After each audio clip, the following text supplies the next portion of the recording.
আসসালামু আলাইকুম ওয়া রাহমাতুল্লাহ। আউযু বিল্লাহি মিনাশ শাইতানির রাজীম। বিসমিল্লাহির রহমানির রহিম। আলহামদুলিল্লাহি রাব্বিল আলামিন ওয়া সলাতু ওয়া সালামু আলা রাসূলিল কারীম। আম্মা বাদ।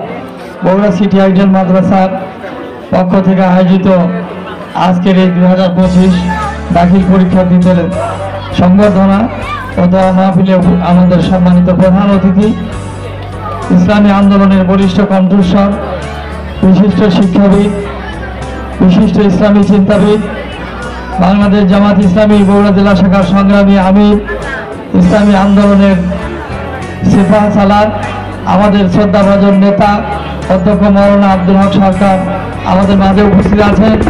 এখানে উপস্থিত আছেন বিশেষ অতিথিবৃন্দ, সম্মানিত গার্জিয়ান বৃন্দ, সম্মানিত শিক্ষক শিক্ষিকা বৃন্দ, প্রিয় ছাত্রছাত্রীরা। যেহেতু দুপুর গড়িয়ে এখন তোমাদের ছুটির সময় হয়ে গেছে,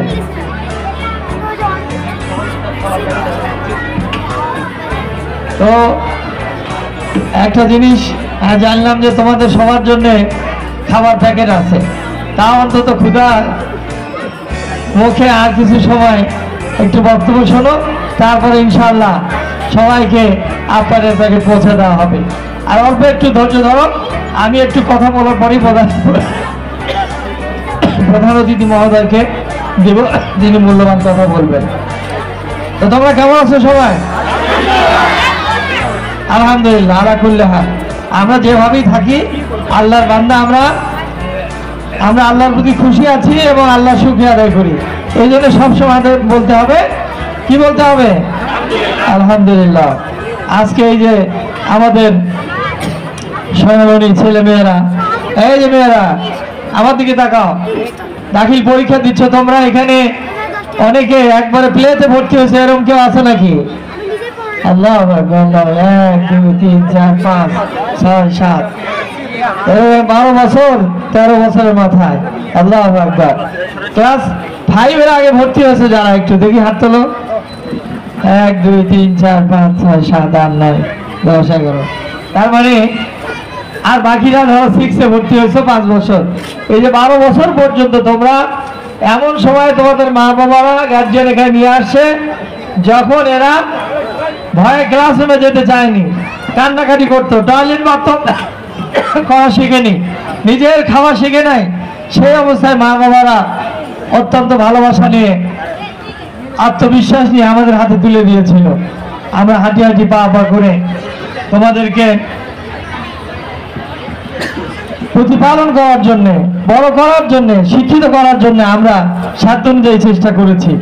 আমাদের সম্মানিত স্যারেরা, vice principal sir, academic incharge, শিক্ষক মন্ডলী, তারা দিনরাত পরিশ্রম করেছেন, তোমরা ইতিমধ্যে শুনলে। এখানে আমরা দেখেছি ছেলেমেয়ে যখন 9 10-এ ওঠে তখন একটু কথা শুনতে চায় না। তারা মনে করে যে আমরা অনেক বড় হয়ে গেছি, আমাদেরকে আর শাসন করা চলে। কিন্তু এই ছেলেমেয়েরা যখন এখান থেকে বের হয়ে যায়, কলেজে বিশ্ববিদ্যালয়ে যায়, তারা তখন এসে এই শাসনের প্রশংসা করে, বলে স্যার আপনারা যদি এই শাসন না করতেন আমরা ডিরেল হয়ে যেতাম, নষ্ট হয়ে যেতাম। এই শাসনটা আমাদের জীবনকে গড়ে দিয়েছে, আমাদের আলোকিত পথ আমাদেরকে দেখিয়ে দিয়েছে। এই জন্যে তোমাদেরকে যে শাসন করি, আদর করি, স্নেহ করি, মায়া মমতা নিজের ছেলে এবং মেয়েদের মতোই। আমি চাই আমার ছেলে মেয়েরা যেভাবে গড়ে উঠেছে তোমরা সেইভাবে গড়ে ওঠো, তার চেয়ে অনেক ভালো করো। আমার ছেলে ডাক্তার, আবার ইঞ্জিনিয়ার হচ্ছে। আমি চাই যে প্রত্যেকটা মা বাবার সন্তান তার মা বাবার স্বপ্ন অনুযায়ী গড়ে উঠুক। এই ক্যাডেট মাদ্রাসা আমরা প্রথম দিকে ভাইয়ের এক বড় ছেলে নাজমুল সাকিব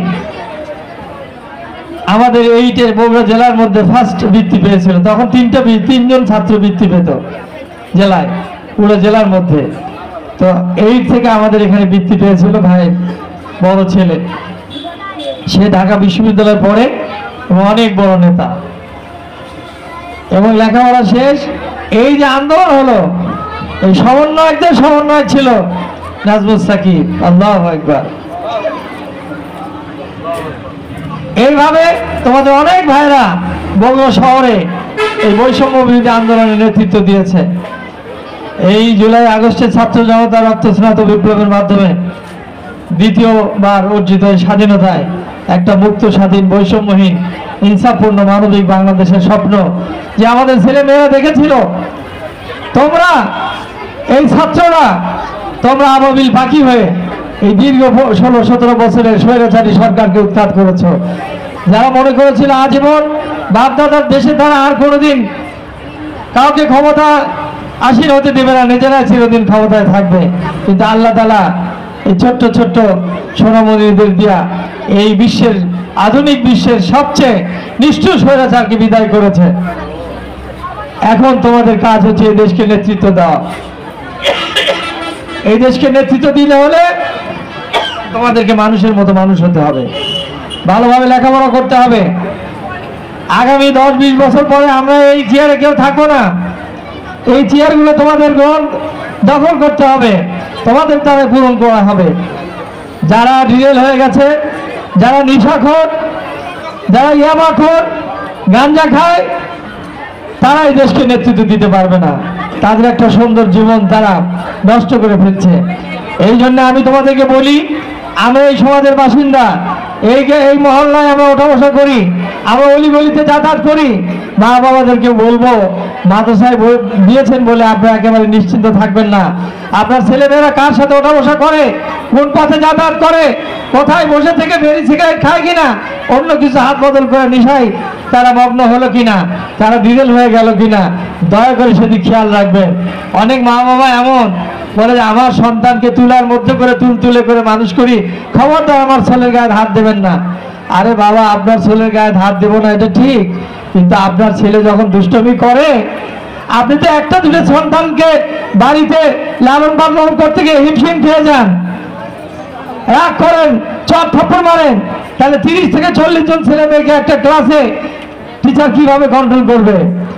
যদি তারা কথা না শোনে, পিছন থেকে গুতাগুতি করে, মিথ্যা কথা বলে, অন্যের জিনিস চুরি করে, অন্যের জিনিসে হাত দেয়, অন্য জিনিসে নষ্ট করে, মাদ্রাসার সুইচ নষ্ট করে, বাল্ব নষ্ট করে, বড় লোকের ছেলেরা কি জন্য করে?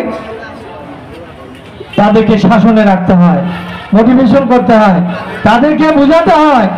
এই জন্য আপনাদের অনেক মা বাবা আছে, তার সন্তানকে এমন মনে করেন আমার সন্তান এটা করতেই পারে না, মিথ্যা কথা বলতেই পারে না। আমরা যখন সিসি ক্যামেরা দেখায় তখন মাথা নিচু করে আর কথা বলে না। আরে বাবা, সব মা বাবার কাছেই তো সন্তান নিষ্পাপ, কিন্তু এই সমাজ অন্যায়, অবিচার, অশ্লীলতায় এমনভাবে ছেয়ে গেছে, দুষ্টমি করা শয়তানি আবহ এমনভাবে জেগে বসেছে। সেখান থেকে আমাদের ছেলে মেয়েকে মানুষ করতে হলে একটু টাইট শিডিউল, যথাসময়ে আসা, যথাসময়ে ঘুম, যথাসময়ে ক্লাস, যথাসময়ে খাওয়া, যথাসময়ে পড়া, যথাসময়ে পরীক্ষা। এই নিয়ম শৃঙ্খলার জন্যই তো ক্যাডেট মাদ্রাসা আমরা প্রতিষ্ঠিত করেছিলাম 2000 সালে। তারপরে 14 সালে এখানে আমরা এই ইউনিটে পার হই। 17 সালে সরকারের নির্দেশনা আমরা ক্যাডেট নাম পরিবর্তন করে এখানে বগুড়া সিটি আইডিয়াল করি, রহমাননগরে বগুড়া সেন্ট্রাল মডেল মাদ্রাসা করি। আবার এই বিপ্লবের পরে আমরা বগুড়া ক্যাডেট ইন্টারন্যাশনাল মাদ্রাসার নাম পুনঃ প্রবর্তন করেছি। আমাদের স্বপ্ন, আমাদের ছেলেমেয়েরা 1 নম্বর হবে। কয় নম্বর হবে? কোথায়? সর্বক্ষেত্রে বার হবা। বাড়িতে 1 নম্বর হবে, চলাফেরায়, কথা বলায়, আদর্শে, লেখাপড়ায়, ক্লাসে 1 নম্বর হবে, মাদ্রাসায় 1 নম্বর হবে, এই সমাজে 1 নম্বর হবে, এই দেশে 1 নম্বর হবে, এই দেশকে নেতৃত্ব দেবে, সারা বিশ্বকে তারা আলোকিত পথ দেখাবে। কি ঠিক আছে কিনা? আমি তোমাদের চোখে মুখে যখন চোখে তাকাই, তোমাদের মধ্যে অনেক স্বপ্ন দেখি, অনেক বড় বড় স্বপ্ন আমি দেখতে পাই, কিন্তু কিছু কিছু ছেলে মেয়ে যখন একটু উচ্ছন্নে যাওয়া ভাব হয়, আমরা তাদের মা বাবাকে ডাকি, শাসন করি। তোমরা এই শাসনটা যদি মেনে নাও, তোমাদের ভবিষ্যৎ জীবন আরো আলোকিত হবে।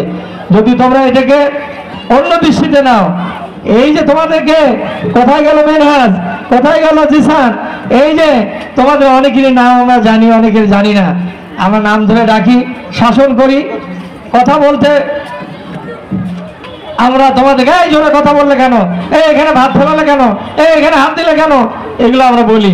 কলেজে যাও, আইজুল হক কলেজে যাও, বড় বড় কলেজে কেউ তোমাকে নাম ধরে ডাকবে না। কোথায় কোন মেয়ের সাথে তুমি ওঠা বসা করো, কোথায় কোন ফুলের বাগানে বা ওখানে গিয়ে নষ্টি ফষ্টি করো, কেউ তোমাকে কথা বলবে না। ঢাকা বিশ্ববিদ্যালয়ে যাও, তুই যা ইচ্ছা তাই করতে পারো, কিন্তু তোর আজকে যদি মাদ্রাসার এই মৌলিক শিক্ষা, মাদ্রাসার এই শিকড়কে ধারণ করে, ওয়াসাতুল আম্বিয়ার আদর্শকে ধারণ করে তোমরা যদি সারা বিশ্বে ছড়িয়ে পড়ো, তাহলেই তো আমাদের স্বপ্ন সফল হবে।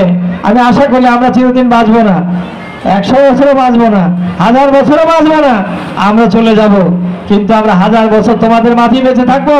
তোমরা এই আদর্শ লালন করবে, এই জমিনে আল্লাহর দ্বীনকে কায়েম করবার জন্য সকল অন্যায় অবিচার অশ্লীলতার মূলোৎপাটন ঘটিয়ে ইকামতের দ্বীনের আদর্শ নিয়ে তোমরা এই বাংলাদেশে অগ্রসেনানীর ভূমিকা পালন করবে। যখন তোমরা সত্যি সত্যি এই সমাজকে নেতৃত্ব দিবে, তখনই আমাদের স্বপ্ন পূরণ হবে, এটা আমরা আশা করতে পারি। আল্লাহ তাআলা যেন তৌফিক দান, আমরা সবাই বলি আল্লাহুম্মা আমিন। এই যে শোনো, তোমাদেরকে কয়েকটা কথা বলি। তোমরা আমাদের একটা সহশিক্ষা প্রতিষ্ঠান, ছেলেরা মেয়েরা থাকে। এখন ছেলে মেয়েরা এখন ছোটবেলার থেকে ইচ্ছে পাকার মতো, ক্লাস 5-এ ছেলে মেয়েরা চিঠি লাগে। খবরদার, যদি কোনো মেয়েকে ভালো লাগে, কোনো ছেলেকে ভালো লাগে, তাহলে আল্লাহর কাছে বলবে আল্লাহ যেন তোমার জন্য সেই ছেলে বা মেয়েকে বরাদ্দ করেন। কিন্তু খবরদার, কোন রকম নৈতিক স্খলন, কোন রকম অন্যায় আচরণ তোমরা করতে পারবে না। আমরা যদি এটা খবর পাই, তাহলে আমরা তাকে এই মাদ্রাসায় রাখবো না, তার জন্য এই মাদ্রাসার পরিবেশকে আমরা কলুষিত হতে দেবো না। অতএব তোমরা মিথ্যা কথা বলবে না, ছেলে মেয়েদের দুষ্টুমি করো, আমরা যখন ডাকি তখন তোমরা মিথ্যা কথা বলো যে না স্যার এটা করিনি, এটা করিনি, কিন্তু মিথ্যা কথা বলে কত বড় তুমি পাপ করলে। হয়তো আমরা একটা বকা দিতাম, তাহলে বলো তোমরা কোনো মিথ্যা কথা বলবে না। রাজি আছো? কারা কারা মিথ্যা কথা বলবে না একটা হাত তুলে দেখাও। হ্যাঁ ঠিক আছে, তোমরা কি হাত তুলো না কেন? ভালো করে হাত তুলো। হ্যাঁ, খবরদার কোনো মিথ্যা কথা বলবে না, ঠিক আছে? এই একটা কথা যদি আমল করতে পারো, আশা করা যায় তোমরা অনেক বড় হবে। হাত নামাও। নামাজ কাজা করবে না, আল্লাহর ইবাদত বন্দেগী করবে যেখানেই থাকো। এই আমাদের স্বপ্নের ছেলেরা, বুয়েটে যাও, ঢাকা বিশ্ববিদ্যালয়ে যাও, মেডিকেলে যাও, চায়না যাও, কানাডায় যাও, আমেরিকায় যাও, ইসলামের আদর্শ, মৌলিক আদর্শকে ধারণ করে যাবে। আর মা বাবার সাথে ভালো ব্যবহার করবে। সূরা বনী ইসরাঈলের 23 নম্বর আয়াত পরবর্তীতে, ওয়াকাদা রাব্বুকা আল্লা তা'বুদু ইল্লা ইয়্যাহু ওয়া বিল ওয়ালিদাইনি ইহসানা। আল্লাহর ইবাদত 1 নম্বর, তারপরে মা বাবার সাথে ভালো ব্যবহার। খবরদার, মা বাবার সাথে ভালো ব্যবহার করবে, কোন রকম খারাপ আচরণ করবে না। যদি সফল হতে চাও, যদি দীর্ঘদিন বাঁচতে চাও, যদি হায়াত বেশি চাও, তাহলে মা বাবার সাথে ভালো ব্যবহার করবে। কি ঠিক আছে? আর ওস্তাদের সাথে বেয়াদবি করবে না। অনেক ছেলেরা নষ্ট হয়ে গেছে ওস্তাদের সাথে বেয়াদবি করে। আমরা তোমাদের ব্যাপারে অনেক আশাবাদী। এই ব্যবস্থা আমরা আশা করব, তোমরা করোনার ভিতরে কিছু সময় তোমাদের নষ্ট হয়েছে, আগের ব্যবস্থা এরকম ছিল, তারপরও আমরা আশাবাদী যে তোমরা অনেক ভালো করবে। গত বছর আমাদের এক ছেলে, এক মেয়ে, আজ আমার নাতনি ময়মনসিংহ মেডিকেলে চান্স পেয়েছে। এবার আমাদের মাহমুদুল বুয়েটে চান্স পেয়েছে। এবছর আমাদের সলিমুল্লাহ মেডিকেলে চান্স পেয়েছে। তারপরে এখনো পরীক্ষা চলছে বিভিন্ন জায়গায়। ইনশাল্লাহ আমরা ভর্তি পরীক্ষা শেষ হয়ে গেলে আমরা বুঝতে পারবো যে কোথায় কে চান্স পেয়েছে। এর চেয়েও বড় কথা, তোমরা আলেম হবে, আলেমের রব্বানি হবে, আলেমের হক্কানি হবে, আল্লাহর ওলি হবে, আল্লাহর দ্বীনের সৈনিক হবে, এবং মা বাবার সত্যিকার চক্ষু সুন্দরকারী সন্তান হবে। আমরা যেদিন এই বাংলাদেশটা ইসলামের বাংলাদেশ হবে, যে স্বপ্ন দেখছেন আল্লামা দেলোয়ার হোসেন সাঈদী রাহিমাহুল্লাহ, যিনি কোরআনের ফাঁকি ছিলেন, এই স্বৈরাচারী সরকার 13 বছর তাকে জেলে রেখেছিল, তাও তার সাথ পেটে নাই, হাসপাতালে নিয়ে তাকে হত্যা করেছে, কিন্তু সেই স্বৈরাচারী সরকার টিকতে পারে নাই। সে আল্লামা দেলোয়ার হোসেন সাঈদীর উত্তরসূরি হিসেবে সারা বাংলাদেশে লক্ষ কোটি দেলোয়ার হোসেন সাঈদী, আল্লামা সাঈদীর জন্ম হবে। এই বাংলাদেশকে কোরআনের বাংলাদেশে পরিণত করতে হবে।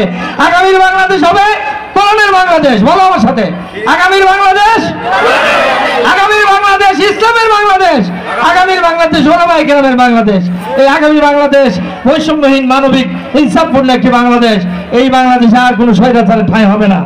তোমরা সেটা প্রমাণ করেছো।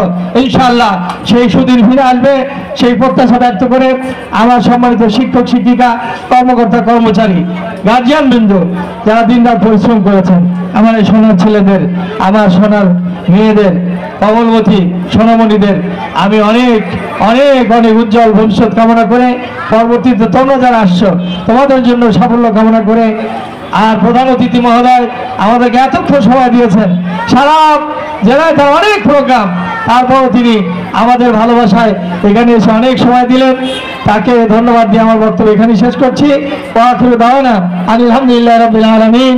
আসসালামু আলাইকুম ওয়া রাহমাতুল্লাহ।